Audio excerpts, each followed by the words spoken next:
آل محمد كما صليت على إبراهيم وعلى آل إبراهيم إنك حميد مجيد. اللهم بارك على محمد وعلى آل محمد كما باركت على إبراهيم وعلى آل إبراهيم إنك حميد مجيد.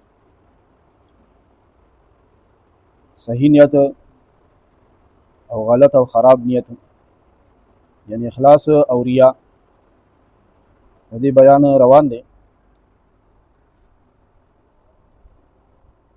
حضرت جبرائیل علیہ السلام د اسمان نه راکوز شوی او پیغمبر علیہ السلام ته راغلی او ځان نه طالب جوړ کړی او طالب علم. نو د پیغمبر علیه السلام نه پوښتنې کړي دي. نو یو پوښتنه یې دا کړې وه چې اخلاص څه ته وایي، مل احسان څه ته وایي، یعنی اخلاص څه ته وایي. نو نبی علیہ السلام ولا جواب ورکړی دی، ان تعبد الله کأنک تراه. وی د الله بندگی په دې تصور او خیال او سوچ کوه چې ته الله پاک ویني. په دې خیال زه بندگی کوم چې زه په خیال کې الله وینم. فإن لم تكن تراه فإنه يراك. کدا سوچ او خیال دې نشي جوړې دی، دا خو د ډېرو نیکانو خلکو سوچي چې په خیال کې الله پاک ویني.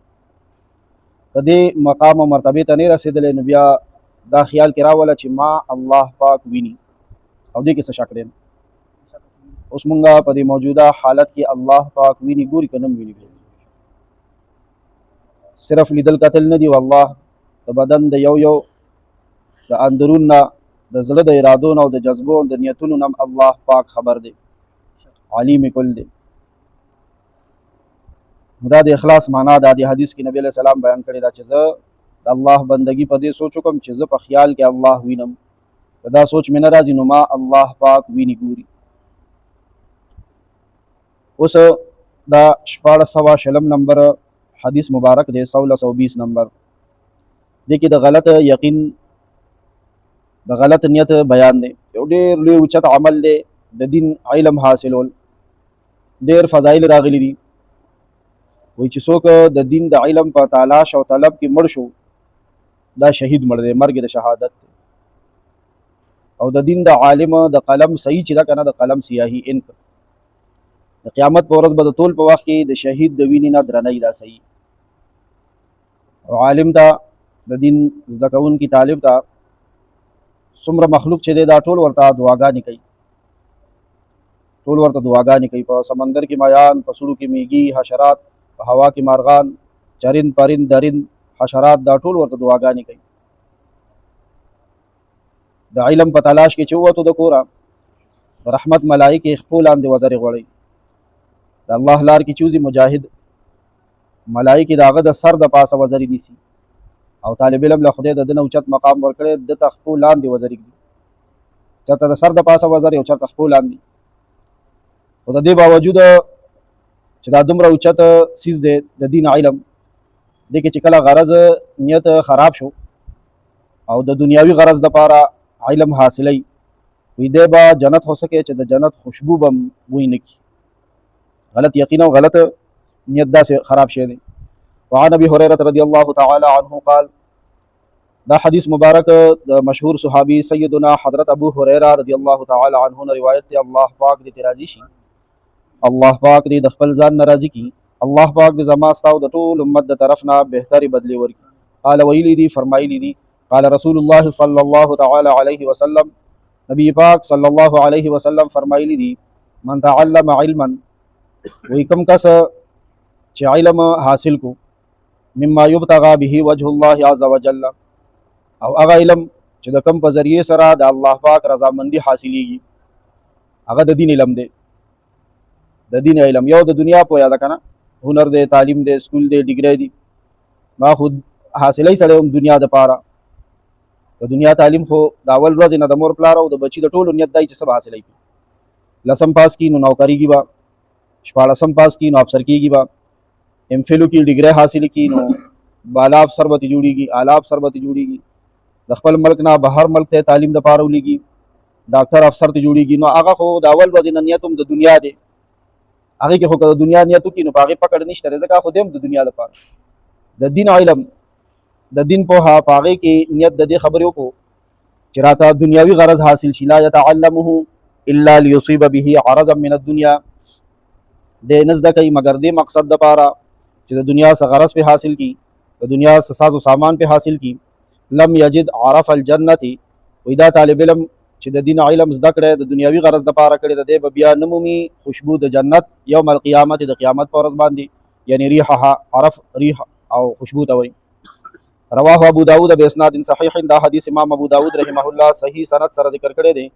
والاحاديث فی الباب کثیرة مشهورة، او په دې خبره کې په دې باب کې احادیث ګڼ شمیر دي او مشهور احادیث دي چې څوک د دنیاوي غرض دپاره دینی علم زده کوي دی به د جنت خوشبو نه بیا مومي. دا وی صرف د یو حدیث کې نه دی راغلی، ګڼ شمیر احادیثو کې او مشهوره احادیث دي، په هغې کې دا مضمون راغلی دی. د دې حدیث په شرحه کې عالمانو لیکلي دي، علامه نووي رحمه الله دا حدیث یو ځل مخکې په کتاب العلم کې ذکر کړی دی، هلته تېر شوی و. دوباره دې دپاره ذکر کو چې اخلاص لازم ونیولی شي. الله پاک دې موږ کې اخلاص پیدا کړي. او د اخلاص معنا خو مې درته شروع کړو که د حدیث په حواله باندې چې جبرائیل امین ځان نه طالب جوړ کړی و او نبی علیه السلام نه د اخلاص معنا تپوس کړی و. د اخلاص یو اعلی مرتبه ده او یو ادنا مرتبه ده. اعلی مرتبه سره د اخلاص چې زه الله وینم، لکه دا اوس مونږ عبادت کې ناست یو که نه، دې وخت کې زما هم دا سوچي، ستاسو هم دا سوچي چې زه الله وینم په خیال کې، تصور میں جانان کیے ہوئے په خیال کې کېدی شي.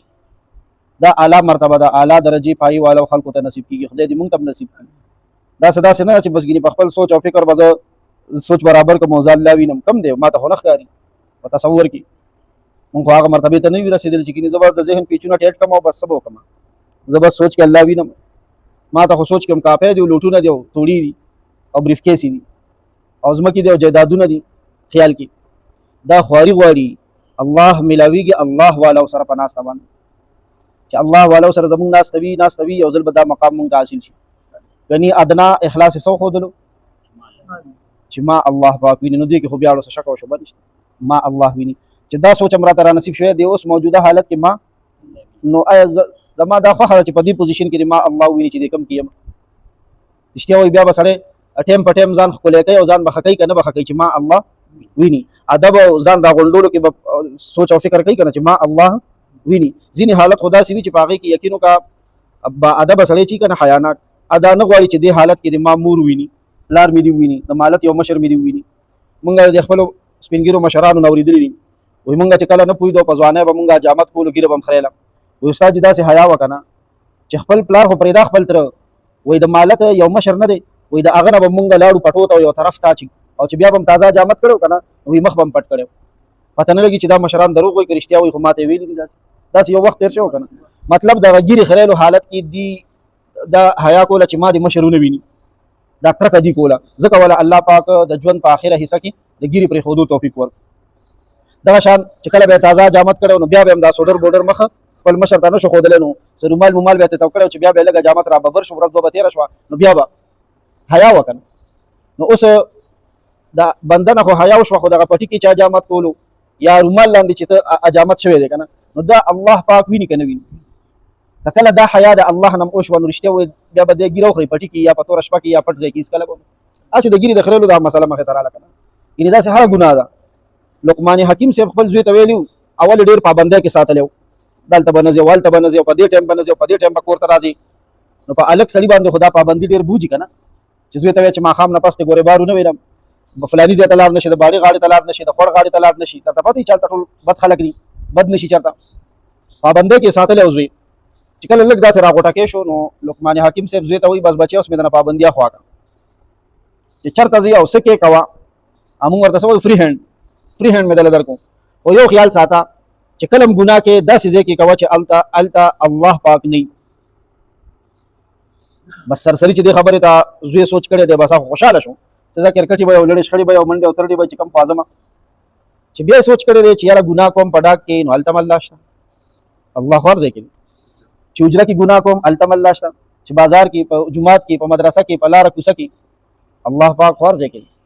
په دې طریقې سره هغه د ګناه نه منع شو.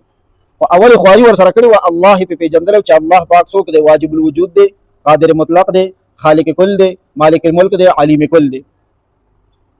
دا خبرې ورسره کړې وي نو په دې وجه بیا په دغه سوچ سره د ګناه نه منع شو.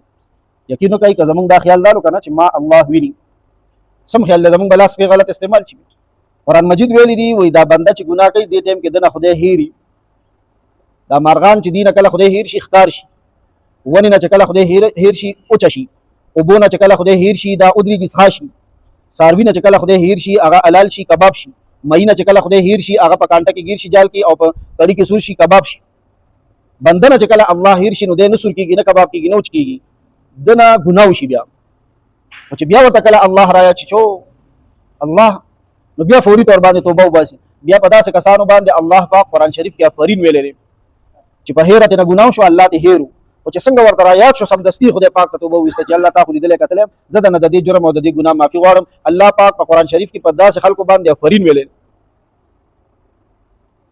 نو د دنیاوي غرض دپاره چې علم حاصل کړي هغه دغه حال دی د قیامت په ورځ به د جنت خوشبو نه بیا مومي د دنیاوي غرض دپاره د دین حاصلولو باندې دا وعید رالو په دې باره کې احادیث ډېر دي جابر رضی الله عنه نه روایت دی نبی علیه الصلاۃ والسلام فرمایلی دي وایي څوک چې علم دې دپاره حاصلوي چې علماو باندې بیا فخر وکړي عالم سره کینی او دوه درې ټکي زده کنه او په عالم باندې خپل ځان باندې حسابي یا د جاهلانو سره بحثونه وکړي ځان نه کمتر ګوري چې دا خو پسم نه دی هغه سره بحث وکړي او په مجلس کې اوچت ځای باندې ناسته خوښه کړي چې دا راته حاصل شي وایي د دپاره جهنم دی جهنم دی حضرت مکحول رحمت الله علیه فرمایي وایي کوم کس چې حدیث دې دپاره زده کوي چې د جهلاو سره بحث وکړي د علماو باندې فخر وکړي مخلوق خپل طرف ته متوجه کړي دی به جهنم ته ځي یزید ابن قود رحمت الله علیه فرمایلی دي هغه زمانه جوخته ده چې خلک به علم حاصلوي او په دې به داسې رشک او فخر کوي ځان به داسې ورکي لکه څنګه دا بدعمله خلک چې او ځان له یو ښایسته ښځه ساتلي وي او په هغې باندې فخر کوي نو داسې به عالمان په علم باندې فخر کوي والعیاذ بالله د جنت خوشبو به نه بیا مومي